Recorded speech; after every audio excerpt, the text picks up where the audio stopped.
ఈ ధరణికి సంబంధించినటువంటి అంశంలో సోమేష్ కుమార్ మాట విని మునిగిన కేసీఆర్, ధరణితో లాభమైన గులాబీ నేతలు ఎవరు? ఈ అంశం పైన ధరణికి సంబంధించి రైతులు, ఒక వ్యక్తి ఒక 40 సంవత్సరాల నుంచో ఒక 50 సంవత్సరాల నుంచో తనకు భూమి ఉన్నది.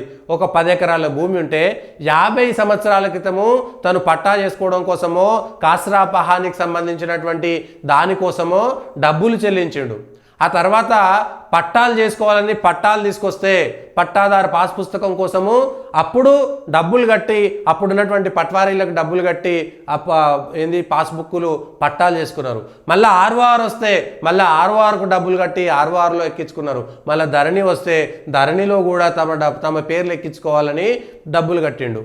50 ఏండ్ల, ఇప్పుడు ఒక 70-75 ఏండ్ల వ్యక్తి ఉంటే 50 ఏండ్లుగా తనకు భూమి ఉంటే తనకు సంబంధించినటువంటి భూమి 4 సార్లు 5 సార్లు ప్రభుత్వాలు మారినప్పుడల్లా, చట్టాలు మారుస్తున్నప్పుడల్లా ఒకే భూమిని 5 సార్లు 6 సార్లు తను రుసుము చెల్లించాల్సినటువంటి అవసరం వచ్చి తన భూమి తనదేని నిరూపించుకోవడం కోసం తను ఎన్నిసార్లు డబ్బులు కట్టాలి?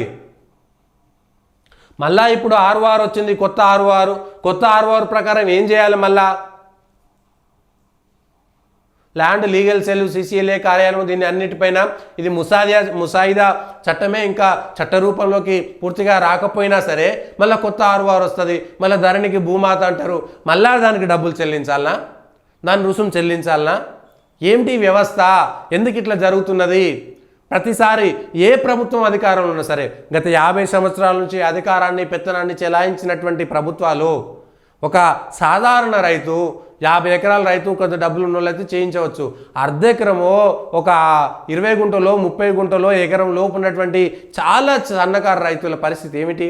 ఆ 30 గుంటలలోనే 4 రకాల కూరగాయలు పండించుకొని బతికి దాంతో వచ్చేటువంటి అందులో వండేటువంటి బియ్యంతో బతికేటువంటి వాళ్ళు ఉంటారు. కూలికి పోయి అందులో ఆ 30 గుంటల కోసం ప్రతిసారి పైసలు కట్టాలనా?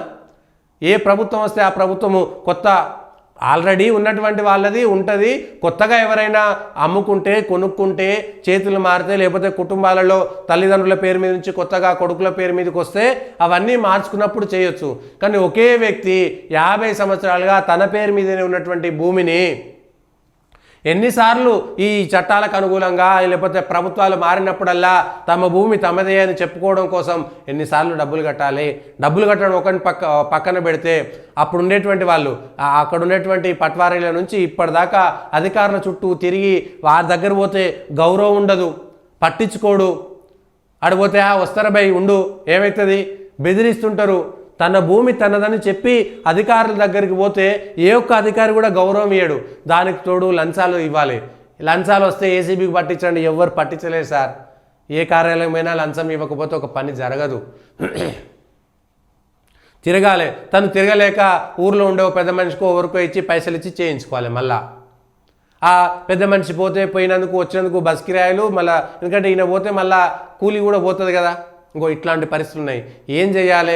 పోనీ ఆ గ్రామానికే తహసీల్దార్ వచ్చి ఒక్కొక్క గ్రామంలో ఒక్కొక్క రోజు ఒక సిస్టమ్ పెట్టుకొని ఏర్పాటు చేసి ఆ గ్రామాల్లోనే ఇగో మీ గ్రామానికి సంబంధించినంత వాళ్ళు ఇక్కడికే రండి, ఈరోజు మొత్తం మీ గ్రామానికి సంబంధించి లేదా 2 రోజులు పెద్దదైతే ఒక్కొక్క ఊర్లో 10,000 15,000 ఎకరాల రెవెన్యూ ఉంటుంది. అట్లాంటి పెద్ద పెద్ద గ్రామాల పరిస్థితి ఎంతమంది రైతులు తహసీల్దార్ చుట్టూ తిరగాలి? ఇప్పుడు రైతు రుణమాఫీకి సంబంధించినటువంటి అంశం అదే కదా. సహజంగా వెళ్ళిపోవాలి. ఏదో అనుకోకుండా జరిగితే వేరు, ఒక తండ్రి అనుకోకుండా జరిగిపోతే ఆ తర్వాత పిల్లల మధ్యన కొట్లాట్లయితే వేరు విషయం. కానీ ధరణి పేరు మీద ఆర్ఓఆర్ పేరు మీద ఎన్నిసార్లు ఈ ప్రజలకు సంబంధించినటువంటి దాన్ని ఎన్నిసార్లు చేస్తారు?